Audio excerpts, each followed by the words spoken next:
आता घरची परिस्थिती हालाकीची होती. घरात 2 बहिणी, आई-वडील. वडील शेती काम करायचे. कमी मोबदल्यामध्ये ग्रामपंचायतीत पाणी देखील सोडायला जायचे. राजकीय पार्श्वभूमी कुठलीही नव्हती. कमी वयात तुम्ही वर्कशॉपमध्ये कामं करायचे. कमी वयामध्ये इलेक्ट्रिशियनचं काम तुम्ही केलेलं आहे. एकंदरीत या सर्व परिस्थितीवर मात करत तुम्ही इथपर्यंत पोहोचलात. म्हणजे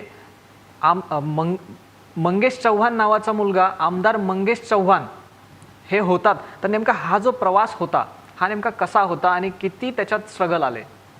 खरं तर माझे वडील हिंगोणे ग्रामपंचायतीला पाणी पुरवठा कर्मचारी म्हणून काम करत होते.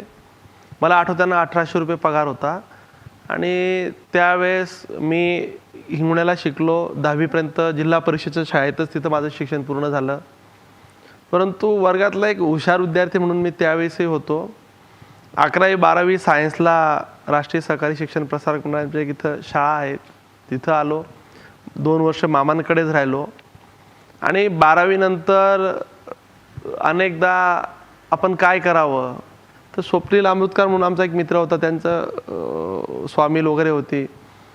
तर त्यांनी सिव्हिल इंजिनिअरिंगला जायचा निर्णय घेतला आणि माझा मित्र जातोय म्हणून मी पण सिव्हिलच केलं पाहिजे. मला अनेक कोणी काही सांगितलं परंतु मी त्यावेळेस निर्णय घेताना सिव्हिल इंजिनियर म्हटलं की बाबा खूप लवकर मोठं होतं, बिल्डर होतं, असं थोडं त्यावेळेस मला असं वाटलं. मी सिव्हिल इंजिनिअरिंगला गेलो आणि दुर्दैवाने माझं मॅथ कच्चं असल्यामुळे मी गणितात फेल झालो. आणि मी ज्यावेळेस इंजिनिअरिंगला फेल झालो, खरं तर मी अपयश काय असतं, मी राजकीय जीवनातही अपयश पाहिलं आहे, मी शैक्षणिक आयुष्यातही अपयश खूपदा पाहिलं आहे आणि उद्योगात पण मला अपयश आलं आहे. म्हणजे असं काही नाही की तुम्ही शेवटचा आजचा आमदार मंगेश चव्हाण म्हणून पाहताय, परंतु अपयश आणि शून्य हे मला फार काय नवीन नाही. मी 12वीच्या नंतर इंजिनिअरिंगला गेल्यानंतर मी फेल झालो आणि फेल झाल्यानंतर ज्यावेळेस घरी आलो आणि वडिलांनी ज्यावेळेस ती परिस्थिती घरची अडचणी जे असताना ज्यावेळेस मला बोललेत की तुला मी एवढ्या अडचणीत शिकवलं, तू समजूनच घेतलं नाही, आता मी तरी काय करणार, तुला मी एवढ्या अडचणीत पैसे पुरवले, आपल्याकडे काही परिस्थिती नसताना तुला मी इंजिनिअरिंगला पाठवलं की माझा एकुलता एक मुलगा इंजिनियर होईल.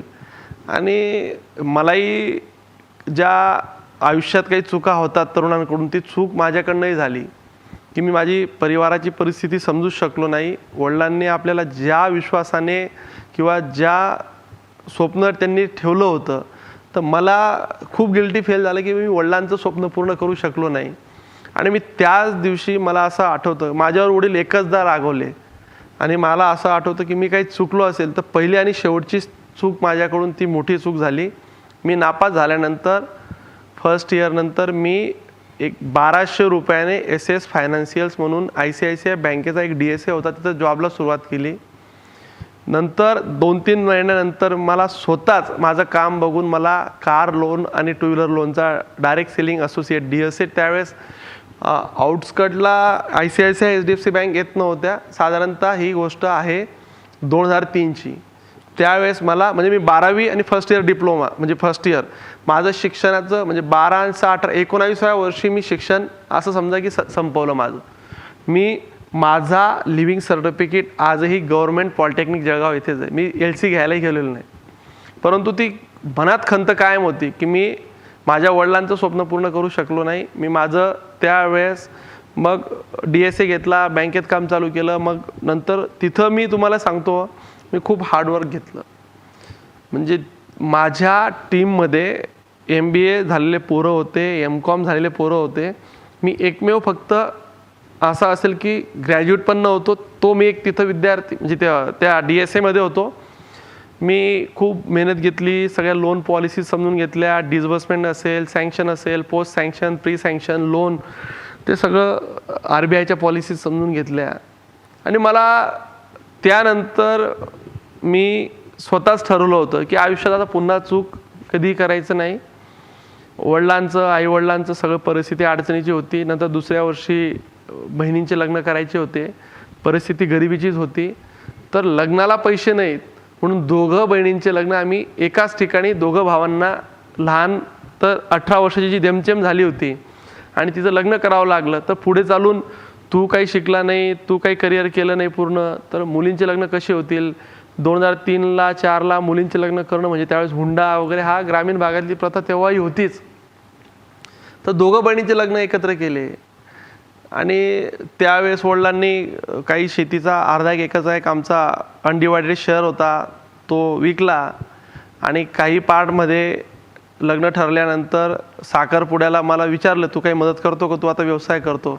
तेव्हाही मी मदत करू शकलो नाही. पण मी ठरवलं की आता हातभार लावला पाहिजे. मी नंतर कार ट्रेडिंगच्या एका कंपनी जॉईन केलं. मी कारमध्ये त्यावेळेसपासून हळूहळू लक्ष घालायला सुरुवात केली. मला आठवतं की त्या 6 महिन्यात बहिणींचं लग्न करायचं आहे. 4 महिन्यात का 5 महिने काहीतरी वेळ होता साखरपुड्याचं लग्नानंतर.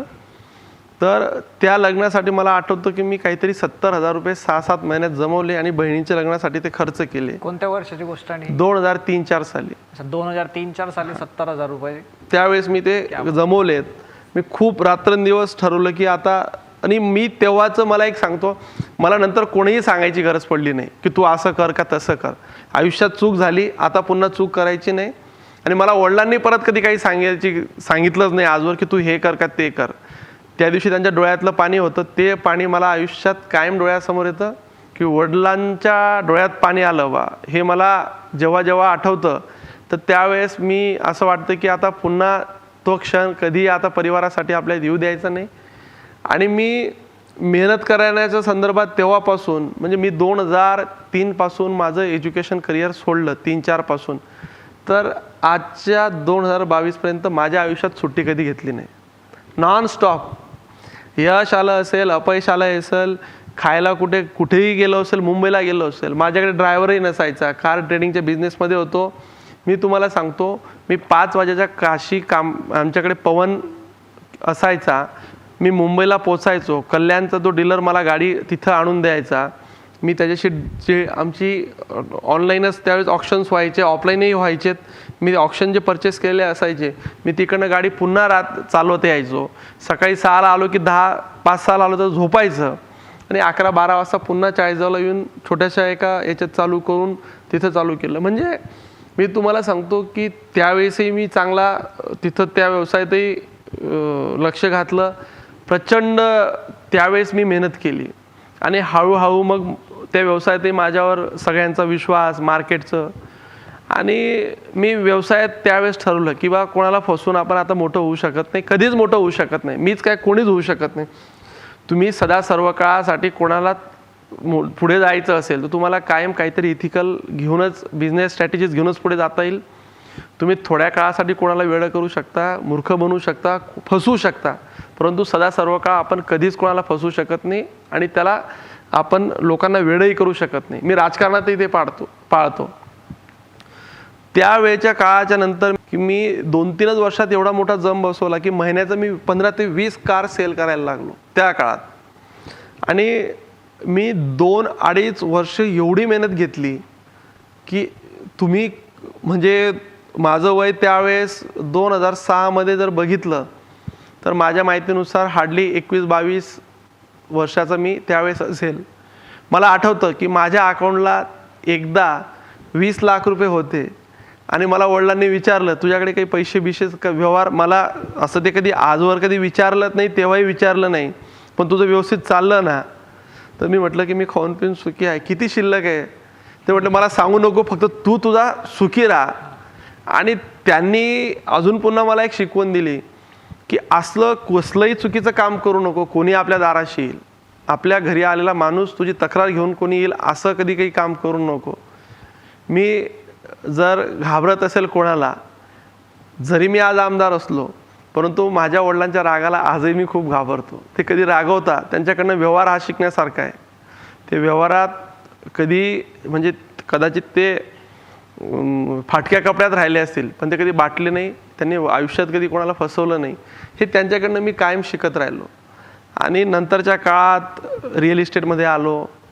मी लॉजिकल डील करण्यामध्ये खूप, ज्याला म्हणतो की 20-21 वर्षापासूनच मी व्यवहारात आल्यामुळे एक्सपोजर वाढत गेलं, लोकांशी कॉन्टॅक्ट वाढत गेले. माझे अनेक वाणी, मारवाडी, गुजराती सगळे व्यापारी सगळे माझे मित्र असल्यामुळे मला त्या गोष्टीचा फायदा झाला. माझी विश्वासार्हता मार्केटमध्ये एवढी होती की माझ्या हातावर लाखो रुपये द्यायला लागलेत. मी त्या पैशांचा चांगला उपयोग केला. व्यापारात ते 2 पैसे वाढवले. रिअल इस्टेटमध्ये आलो. रिअल इस्टेटमध्ये पण मी अनेक व्यवहारामधून त्या काळात रिअल इस्टेट मार्केटला चांगलं बूम यायला सुरुवात झाली होती. त्याच वेळेस तिथे मी एंट्री केली. माझ्यासोबतचे काही पार्टनर्स, आमचे काही भागीदार होते, त्यांच्यासोबतही आम्ही काही व्यवहार केले. काही ठिकाणी अपयश आलं. 2-4 ठिकाणी एवढं मोठं अपयश आलं की त्या काळात 40-50 लाख रुपये, 30-30 लाख रुपये लॉसेस सहन केले. परंतु मार्ग काढत गेलो. त्यातनं पुढे जात राहिलो. नंतरच्या काळात, मधल्या काळात रिअल इस्टेट वाढत असताना की एक इलेक्शन कॅम्पेनिंगमध्ये आम्ही सगळं झोकून 2 वर्ष काम केलं. आणि कारखाना घेण्याच्या विषयावर आम्ही एकदा निर्णय घेतला. तर मलाही त्यावेळेस आम्ही ज्यावेळेस बसलो होतो, मी कन्फ्यूज होतो की जायचं का नाही जायचं. परंतु तो गेल्यानंतर आजही माझे एक सहकारी आहेत, तेच सगळं तिथं बघता, म्हणजे त्यांचंच खरं त्यात श्रेय पण आहे. तर आम्ही तो कारखाना रोहित पवारांसारखा एक जायंट व्यक्तीसोबत बाजूला असताना त्यांच्या 40 किलोमीटर 30 किलोमीटरमध्ये आम्ही कारखाना आज 5-6 वर्षापासून सक्सेसफुली चालवला. म्हणजे तिथं पण स्वतःचा एक ब्रँड सेट केला. मी राजकारणात यायच्या अगोदर व्यापार उद्योगात मुंबईसारख्या ठिकाणी, म्हणजे मुंबईतलं वेल नोनमधलं जे नाव आहे, म्हणजे तिथले रुस्तमजी राहू द्या, हिरानंदानी राहू द्या, सेठ बिर्ला असू द्या, दोस्ती, म्हणजे जेवढे काही मोठे नावं आहेत, म्हणजे व्यवसायातली मुंबईतली रिअल इस्टेटमधली वेल नोन आणि टॉप मोस्ट नावं ते माझे सगळे मित्र आहेत. मी खरं तर कदाचित स्वतःला त्या बाबतीत भाग्यवानही समजतो की मला या सगळ्या अनेक मित्रांनी मला ते भेटले, त्यांच्या व्यवसायाच्या मी पॉलिसी समजल्या, त्यांचं व्यवसायाचं व्हिजन काय असतं. मला मुंबईला मी 3-4 वर्ष गेल्याने माझं व्हिजन एक्सपांड जे झालं, कुठलंही करायचं, थिंक बिग, मोठा विचार करायचा. आणि मी तुम्हाला सांगतो की मुंबईने मला हे खूप शिकवलं की कुठलीही गोष्ट आवाक्यात घेता येते. भानावर राहून एखादी योजना आखायची आणि बेभान होऊन ती योजना पूर्णत्वास न्यायची. मी जर एखादी गोष्ट केली, तिचा दुष्परिणाम जरी झाला, तिचा दोष मी कधीच कोणाला देत नाही. एखादं मी कमर्शियल डील केली असेल, त्यात मला लॉसेस येतील किंवा काही सेटबॅक बसला, तर मी समजतो की बाबा यात काय चूक केली, पुढच्या व्यवहारात ते चूक नाही करायची. म्हणजे मी व्यापारात, मी तुम्हाला सांगतो, मी 30-30, 40-40 करोड रुपये लोन्स घेतले आणि सगळं कर्ज घेऊन तेवढं उभारत असताना बँकरचा पण तेवढाच विश्वास संपादन केला. आणि आजही सुदैवाने मला बँकरच्या संदर्भात बँकेला पण तेवढा विश्वास आहे की याला दिलेले पैसे हा वेळेत रिपे करतो. म्हणजे ते गव्हर्नमेंट, म्हणजे नॅशनलाइज बँक असो, कोऑपरेटिव्ह असो किंवा प्रायव्हेट कोणाकडनं मी घेतलेले पैसे असो, आजवर व्यवहाराच्या संदर्भात मी स्वतःला खूप जपलं आहे. आणि त्याचा फायदा नंतरच्या काळात मला राजकारणातही झाला. क्या बात आहे. मित्रांनो, अशा प्रकारे या संघर्षांवर मात करत मंगेश चव्हाण हे पाहता पाहता आमदार मंगेश दादा चव्हाण झालेत.